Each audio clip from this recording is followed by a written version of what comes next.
সকলকে সালাম জানাচ্ছি।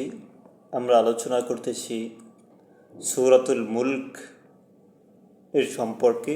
আমরা কোরআন থেকে জানব। আল্লাহ বলেছেন, মহিমান্বিত তিনি, সর্বময় কর্তৃত্ব যাহার করায়ত্তে, মানে যাহার হাতে, তিনি সর্ববিষয়ে সর্বশক্তিমান। অহু আলা কুল্লি শাইইন কদির, যিনি সৃষ্টি করিয়াছেন মৃত্যু ও জীবন, জীবন এবং মৃত্যু সৃষ্টি করিয়াছেন তোমাদেরকে পরীক্ষা করিবার জন্য। মৃত্যুকে এবং জীবনকে সৃষ্টি করিয়াছেন কিসের জন্য? পরীক্ষা করার জন্য। কে তোমাদের মধ্যে কর্মে উত্তম, কে আহসানু আমালা, কর্মে কে উত্তম সেটাকে দেখার জন্য। তিনি পরাক্রমশীল, ক্ষমাশীল। যিনি সৃষ্টি করিয়াছেন স্তরে স্তরে সপ্তাকাশ, সাত আসমান, যিনি স্তরে স্তরে সৃষ্টি করিয়াছেন। দয়াময় আল্লাহর সৃষ্টিতে তুমি কোনো খুঁত দেখিতে পাইবে না। দয়াময় আল্লাহর সৃষ্টিতে তুমি কোনো খুঁত দেখিতে পাইবে না। তুমি আবার তাকাইয়া দেখো, কোনো ত্রুটি দেখিতে পাও কি? আবার তাকাও, আসমান জমিনের দিকে বারবার তাকাও, দেখো কোনো খুঁত আছে কি না। কোনো খুঁত নেই। কত সুন্দর করে রব্বুল আল্লাহ সৃষ্টি করেছেন। অতঃপর তুমি বারবার দৃষ্টি ফিরাও, সেই দৃষ্টি ব্যর্থ ও ক্লান্ত হইয়া তোমার দিকেই ফিরিয়া আসিবে। বারবার তাকাইতে তাকাইতে আর তাকানো যাবে না। আমি নিকটবর্তী আকাশকে সুশোভিত করিয়াছি প্রদীপ মালা দ্বারা। প্রদীপ মানে তারকা দিয়ে আল্লাহ তাআলা আকাশকে সাজিয়েছেন কত সুন্দর করে। এই কারণে কবিতায় বলা হয়েছে, টুইঙ্কল টুইঙ্কল লিটল স্টার। কত সুন্দর করে স্টার দিয়ে, তারকা দিয়ে আল্লাহ আকাশকে সাজিয়েছেন। সেই তারকা কত ঝলমল ঝলমল করে আল্লাহ তাআলা কত সুন্দর করে সাজিয়েছেন। এই তারকা দিয়ে মানুষের পথ চলার জন্য এই তারকাকে সৃষ্টি করেছেন। এখন ম্যাপ রয়েছে, এক সময় ম্যাপ ছিল না। যখন ম্যাপ ছিল না তখন মানুষ এই তারকা দেখে তারপরে পথ চলত। তারা তারকার দিকে তাকাইয়া তারপরে বুঝতে পারতো যে না, আমি কোন দিকে যাব, কোন দিকে যাব না। নাবিক যারা নৌকা চালাতো, জাহাজ চালাতো, তারপরে গাড়ি চালাতো, তারা ওইগুলো দেখে পথ চলতো রাত্রের বেলায়। উহাদেরকে করিয়াছি শয়তানের প্রতি নিক্ষেপের উপকরণ, এবং উহাদের জন্য প্রস্তুত রাখিয়াছি জ্বলন্ত অগ্নির শাস্তি। মানে তারকা, এবং আল্লাহ তাআলা তারকা সৃষ্টি করেছেন, আর কিছু সৃষ্টি করেছেন, প্রদীপ সৃষ্টি করেছেন। শয়তান আকাশের দিকে বারবার উকি দিয়ে আল্লাহ তাআলার খবর আনতে চেষ্টা করে। তখন আল্লাহ তাআলার ফেরেশতা রয়েছে পাহারাদার, তারা ওই প্রদীপগুলো শয়তানের দিকে নিক্ষেপ করে, যাতে উকি দিয়ে তথ্য উদ্ঘাটন করতে না পারে। যাহারা তাহাদের প্রতিপালককে অস্বীকার করে তাহাদের জন্য রহিয়াছে জাহান্নামের শাস্তি। উহা কত মন্দ প্রত্যাবর্তন স্থান। মানে ওইটা কত মন্দ জায়গা, কত নিকৃষ্ট স্থান। যখন উহারা তার মধ্যে নিক্ষিপ্ত হইবে তখন উহারা জাহান্নামের বিকট শব্দ শুনিবে, আর উহা হইবে উদ্বেলিত।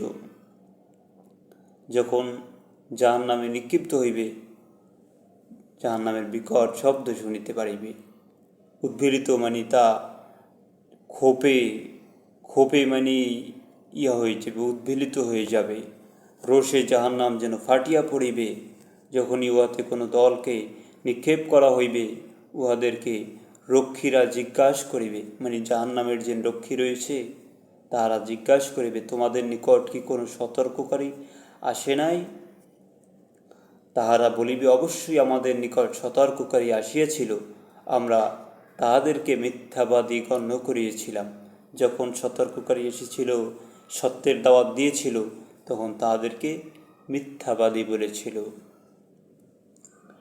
এবং বলিয়াছিলাম আল্লাহ কিছুই অবতীর্ণ করেন নাই, তোমরা তো মহাবিভ্রান্তিতে রহিয়াছ।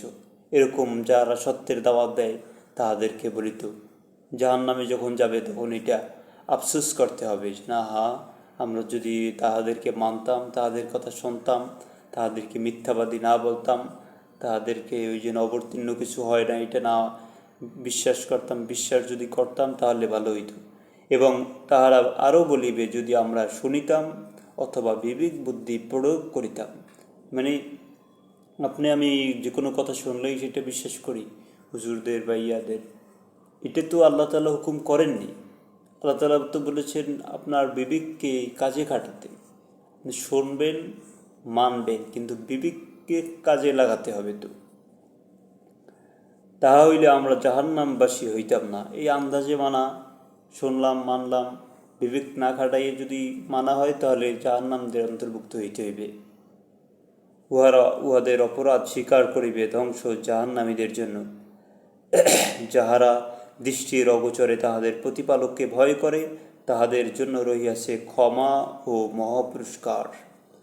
তোমরা তোমাদের কথা গোপনেই বলো অথবা প্রকাশ্যে বলো, তিনি তো অন্তর্যামী। মানে আল্লাহ তাআলা অন্তর্যামী, তিনি অন্তরের খবর জানেন। বিজাত সুদূর, যিনি সৃষ্টি করিয়াছেন তিনি কি জানেন না? তিনি সূক্ষ্মদর্শী, সম্যক অবগত। তিনি তো তোমাদের জন্য ভূমিকে সুগম করিয়া দিয়েছেন। অতঃপর তোমরা উহার দিক বিদন্তে বিচরণ করো এবং তাহার পদার্থ জীবন উপকরণ হইতে আহরণ গ্রহণ করো। পুনরুত্থান তো তাহারই নিকট। পুনরুত্থান মানে আবার যেন উঠানো হবে কিয়ামতের দিন, এটাকে বলা হয়েছে পুনরুত্থান। তোমরা কি ইহা হইতে নির্ভয় হইয়াছ যে যিনি আকাশ সে রহিয়াছেন, তিনি তোমাদেরকে সহভূমিকে দশাইয়া দিবেন। অনন্তর উহা আকস্মিকভাবে থরথর করিয়া কাঁপিতে থাকিবে। অথবা তোমরা কি ইহা হইতে নির্ভয় হইয়াছ যে আকাশে যিনি রহিয়াছেন, তিনি তোমাদের উপর কঙ্কর বর্ষী জঞ্জা প্রেরণ করিবে। তখন তোমরা জানিতে পারিবে কিরূপ ছিল আমার সতর্ক বাণী। ইহাদের পূর্ববর্তীরাও অস্বীকার করিয়াছিল, ফলে কিরূপ হইয়াছিল আমার শাস্তি। উহারা কি লক্ষ্য করে না উহাদের ঊর্ধ্ব দেশে বিহঙ্গ কুলের প্রতি? মানে আল্লাহ তাআলা বলতেছেন, তোমরা কি লক্ষ্য করো না? আকাশে উপরের দিকে তাকাও না ঊর্ধ্ব দেশে বিহঙ্গ কুলের প্রতি। আওয়ালাম ইয়ারাউ ইলা তাইরি ফাওকাহুম সাফা, পাখি, বিহঙ্গকুল মানে পাখিদের প্রতি তোমরা কি লক্ষ্য করো না যে যাহারা বিস্তার করে তাদের ডানা এবং সংকুচিত করে?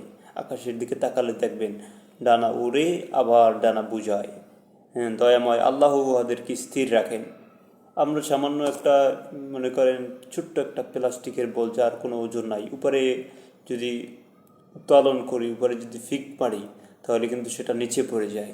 কিন্তু দেখবেন বড় বড় পাখি, যেগুলো বাজ পাখি বা অন্য কিছু পাখি, এগুলো আকাশে উঠতেছে, ডানা বিস্তার করতেছে, আবার মানে বন্ধ করতেছে, আবার মেলতেছে। এটা কে করে? আল্লাহ বলতেছেন, দয়াময় আল্লাহ উহাদেরকে স্থির রাখেন, তিনি সর্ববিষয় সম্যক দ্রষ্টা। দয়াময় আল্লাহ ব্যতীত তোমাদের এমন কোনো সৈন্যবাহিনী আছে কি যাহারা তোমাদেরকে সাহায্য করিবে? কাফেররা তো রহিয়াছেন প্রবঞ্চনার মধ্যে, মানে কাফেররা রয়েছে প্রবঞ্চনার মধ্যে, ধোঁকার মধ্যে। এমন কি আছে যে তোমাদেরকে জীবন উপকরণ দান করিবে?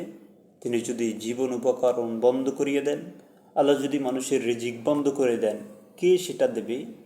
কেউ নেই। বস্তুত উহার অবাধ্যতা ও সত্য বিমুখতায় অবিচল রহিয়াছে। যে ব্যক্তি ঝুঁকিয়া মুখে ভর দিয়া চলে, সেই কি ঠিক পথে চলে? নাকি সেই ব্যক্তি যে ঋজু হইয়া সরল পথে চলে? তার মানে হলো, এখানে আল্লাহ তাআলা বুঝিয়েছেন মুখে ভর দিয়ে চলে, মানে যারা দুনিয়ায় চলতে হয় চলতেছে, বুঝতেছে না, মানতেছে না, আল্লাহর হুকুম বিধিবিধান মানতেছে না, তাহাদেরকে আল্লাহ তাআলা এই কথা বলেছেন যে মুখে ভর দিয়ে চলে যে সে সঠিক, না যে সোজা হয়ে চলে আল্লাহর পথ মেনে চলে সে সঠিক। বলো, তিনি তোমাদেরকে সৃষ্টি করিয়াছেন, তোমাদেরকে দিয়েছেন শ্রবণ শক্তি, মানে যেটা দিয়ে শুনি, দৃষ্টি শক্তি ও অন্তঃকরণ। তোমরা অল্পই কৃতজ্ঞতা প্রকাশ করো। বলো, তিনি পৃথিবীতে তোমাদের ছড়াইয়া দিয়েছেন এবং তাহারই নিকট তোমাদেরকে সমবেত করা হইবে। আর উহারা বলে, তোমরা যদি সত্যবাদী হও তবে বলো, এই প্রতিশ্রুতি কখন বাস্তবায়িত হইবে? বলো, ইহার জ্ঞান কেবল আল্লাহর নিকটই আছে, আমি তো স্পষ্ট সতর্ককারী মাত্র। যদি কেউ জিজ্ঞাসা করে কিয়ামত কখন হবে, সে জ্ঞান আল্লাহর কাছে রহিয়াছে, এটা কেউ জানে না আল্লাহ ছাড়া। বলো, ইহার জ্ঞান কেবল আল্লাহর নিকট আছে, আমি তো স্পষ্ট সতর্ককারী মাত্র। নবীদের কাজ ছিল কি? তারা মানত এবং মানুষের কাছে পৌঁছিয়ে দিত, এতটুকুই। তাদের কাজ ছিল না মানুষকে জোর জবরদস্তি করে তারপরে ধর্ম পালন করানো। উহারা যখন তাহা আসন্ন দেখিবে, তখন কাফেরদের মুখমণ্ড মেলান হইয়া পড়িবে এবং বলা হইবে, ইহাই তো তোমরা চাহিতেছিলে। বলো, তোমরা ভাবিয়া দেখিয়েছ কি, যদি আল্লাহ আমাকে ও আমার সঙ্গীদেরকে ধ্বংস করেন অথবা আমার প্রতি দয়া প্রদর্শন করেন, তবে কাফেরদেরকে কে রক্ষা করিবে মর্মন্তুদ শাস্তি হইতে? বলো, তিনি দয়াময়, আমরা তাহাকে বিশ্বাস করি ও তাহার উপর নির্ভর করি। শীঘ্রই তোমরা জানিতে পারিবে কে স্পষ্ট বিভ্রান্তিতে রহিয়াছে। বলো, তোমরা ভাবিয়া দেখিয়েছ কি, যদি পানি ভূগর্ভে তোমাদের নাগালের বাহিরে চলিয়া যায়, তখন কে তোমাদেরকে আনিয়া দেবে প্রবাহমান পানি? মানে যেন পানি যেন অনেক বাড়ে আবার কমে যায়, এগুলো যায় কোথায়? ভূগর্ভে, মাটির নিচে চলে যায়। আল্লাহ তাআলা যদি যত পানি রয়েছে পৃথিবীতে সব যদি মাটির নিচে নিয়ে নেয়, ভূগর্ভে নিয়ে নেয়, তাহলে কে আছে সেই পানিকে আবার উপরে উঠিয়ে দেবে? কেউ নেই। এই জন্য আল্লাহর শুকরিয়া আদায় করতে হবে। এমনও আয়াত রয়েছে সূরা কাসাসের ভিতরে যে তিনি যদি যত পানি রয়েছে সব পানিকে লবণাক্ত করে দেয়, কে সেটাকে মিঠা পানি করবে? কেউ নেই। এই জন্য আল্লাহর প্রতি আন্তরিক বিশ্বাস ভালোবাসা রেখে আমাদের সামনের পথ চলতে হবে। তাওয়াক্কালতু আলাল্লাহ। সালামুন আলাইকুম, রব্বানা তাকাব্বাল মিন্না ইন্নাকা আনতাস সামিউল আলিম।